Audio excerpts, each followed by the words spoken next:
नमस्कार विद्यार्थी मित्रांनो, आज आपण महाराष्ट्रावरील अतिमहत्त्वाचे असे 1000 प्रश्न पाहणार आहोत. त्यातील भाग क्रमांक 1 हा आज आपण पाहणार आहोत. ही जवळजवळ 20 व्हिडिओंची मालिका असेल विद्यार्थी मित्रांनो. त्याकरिता महाभारती गुरु या यूट्यूब चॅनल नक्कीच सबस्क्राईब करा, कारण की हे 1000 प्रश्नांपैकी काही प्रश्न महाराष्ट्रातील सरळ सेवा भरत्यांमध्ये नक्कीच विचारले जातील. चला तर पाहूयात आज भाग क्रमांक 1, महाराष्ट्रावरील अतिमहत्त्वाचे असे 1000 प्रश्नांचा.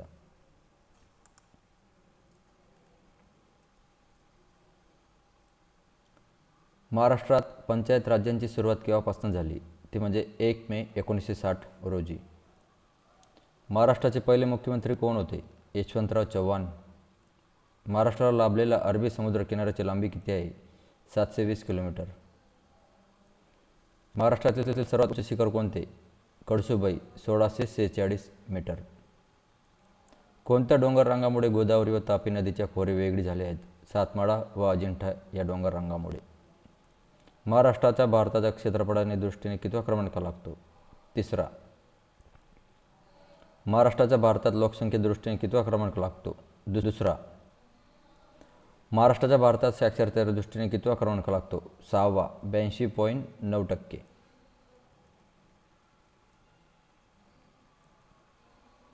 मुंबई विभागात नवीन जिल्हा कोणता? तो म्हणजे मुंबई उपनगर. सिंधुदुर्ग जिल्ह्याच्या दक्षिणेस कोणते राज्य आहे? गोवा.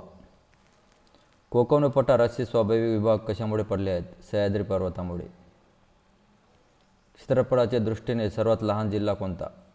मुंबई. कोणत्या जिल्ह्याच्या दक्षिणेस गोवा व कर्नाटक सीमा एकत्र येतात? सिंधुदुर्ग. कोणत्या जिल्ह्याला सर्वाधिक समुद्रकिनारा लाभलेला आहे? तो म्हणजे रत्नागिरी. तरखेल पुलामुळे कोणती 2 राज्ये जोडली गेलीत? महाराष्ट्र व गोवा. महाराष्ट्राला कोणत्या भागात 2500 ते 3000 मिलीमीटरपर्यंत पाऊस पडतो? कोकण या ठिकाणी. महाराष्ट्रात कोणत्या विभागात सर्वाधिक पाऊस पडतो? कोकण विभागात.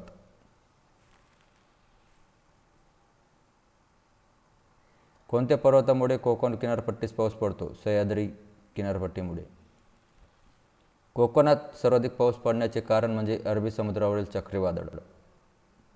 खारे वारे कसे असतात? दिवसा समुद्राकडून जमिनीकडे वाहणारे. माथेरान थंड हवेचे ठिकाण कोणत्या जिल्ह्यात आहे? रायगड. कोल्हापूर रत्नागिरी रस्त्यावर कोणता घाट लागतो? आंबा घाट. कोल्हापूर सावंतवाडी या महामार्गावर कोणता घाट लागतो? आंबोली. कराड चिपळूण रस्त्यावरील घाट कोणता? कुंभार्ली. पश्चिम घाटाची निर्मिती कशामुळे झाली आहे? प्रस्तरभंगामुळे. सिंधुदुर्ग जिल्ह्यातील थंड हवेचे ठिकाण कोणते? आंबोली.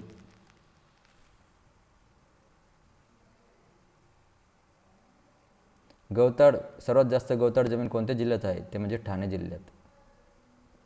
मुशी गवताचे सर्वाधिक प्रमाण कोठे आहे? ठाणे. अति पाऊस पडणाऱ्या महाराष्ट्रातील भागात कोणत्या प्रकारची अरण्ये आढळतात? सदाहरित वने आढळतात.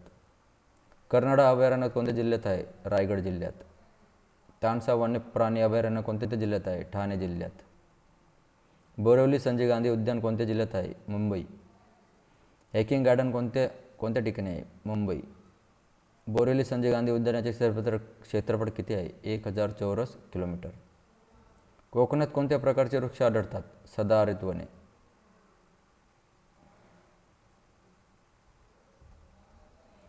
फणसाड अभयारण्य कोणत्या जिल्ह्यात आहे? रायगड जिल्ह्यात. अंबोली वनोद्यान कोणत्या जिल्ह्यात आहे? सिंधुदुर्ग जिल्ह्यात. कर्नाळा वनोद्यान कोणत्या जिल्ह्यात आहे? ठाणे जिल्ह्यात. वेतरणा, भातसा व तानसा तलाव कोणत्या जिल्ह्यात पाणी पुरवठा करतात? मुंबई शहरास. रत्नागिरी जिल्ह्यातील प्रसिद्ध धरण कोणते? धामापूर. वेतरणा, उल्हास, सावित्री आणि वशिष्ठी कोणत्या भागातून वाहतात? कोकण विभागातून. सूर्ययोजना कोणत्या जिल्ह्याकरिता आहे? ठाणे जिल्ह्याकरिता. काळ योजना कोणत्या जिल्ह्याकरिता आहे? रायगड जिल्ह्याकरिता. वेतरणा नदीवरील धरण कोणते बांधले आहे? ते म्हणजे मोडकसागर हे धरण बांधलेले आहे.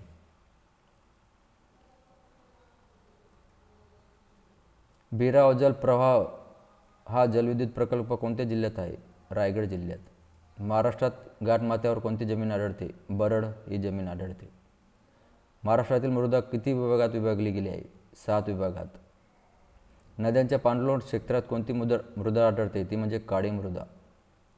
नाचणीसारखी पिके कोणत्या प्रकारची जमिनीत येतात? बरड या जमिनीत. महाराष्ट्राच्या किनारपट्टीवर कोणती मृदा आढळते? खारी माती.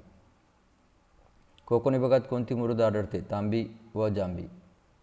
लोह व ॲल्युमिनियमचे अधिक प्रमाण असणारा जिल्हा महाराष्ट्रातील माती कोणती? ती म्हणजे जांभी माती.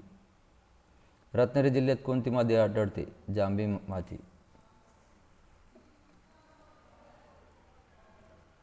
कसा वाटला विद्यार्थी मित्रांनो हा भाग क्रमांक 1? नक्कीच कमेंट्स करून सांगा.